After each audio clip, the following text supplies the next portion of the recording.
Welcome back to Studio 701. April is National Child Abuse Prevention Month, and that's why we're learning more about the Dakota Children's Advocacy Center and all the ways they help kids. That's right. Joining us now is the Executive Director, Paula Condell, and Communications and Event Coordinator, Alyssa Thiele. And they are accompanied by this handsome little guy, Linus. Okay, so being cute is his full-time job.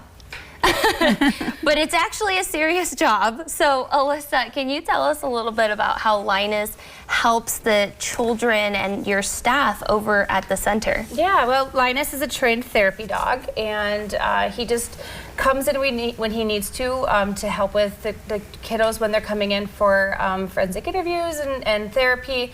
He can kind of help calm them down through what is, definitely a difficult time for them. So what was training like for him, or what did he have to undergo to ensure that he's doing his job correctly?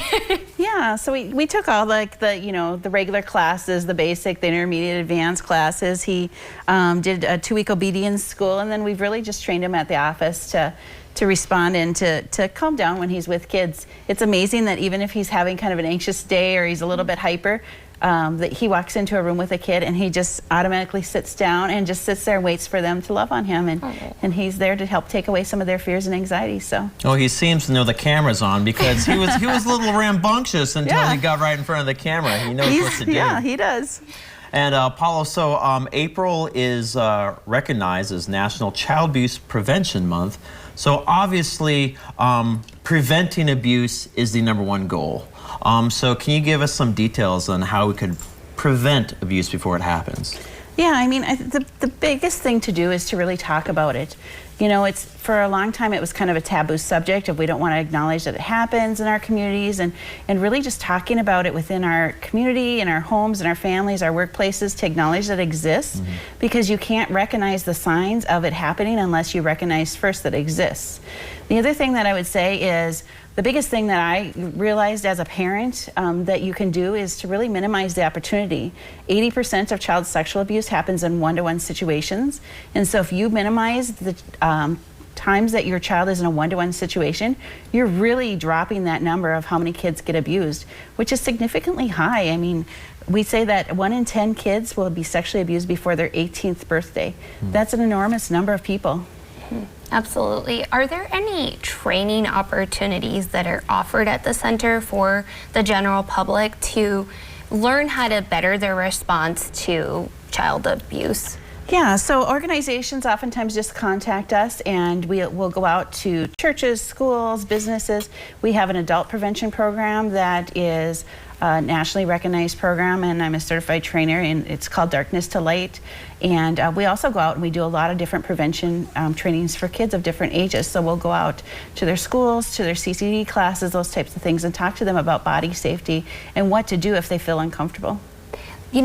All this month we've been focusing on various people who work over at the center. Paula, you're the executive director. Can you, you went over a bit of what you did, but I mean, just let us know, what is your favorite thing about working at a center like this that gives so much back to the community? Yeah, I would say 2 things. One is watching the kids come in and watching their progression to their healing.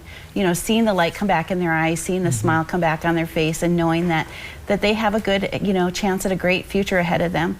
The other thing I would say is my favorite thing is just seeing the community response to the program.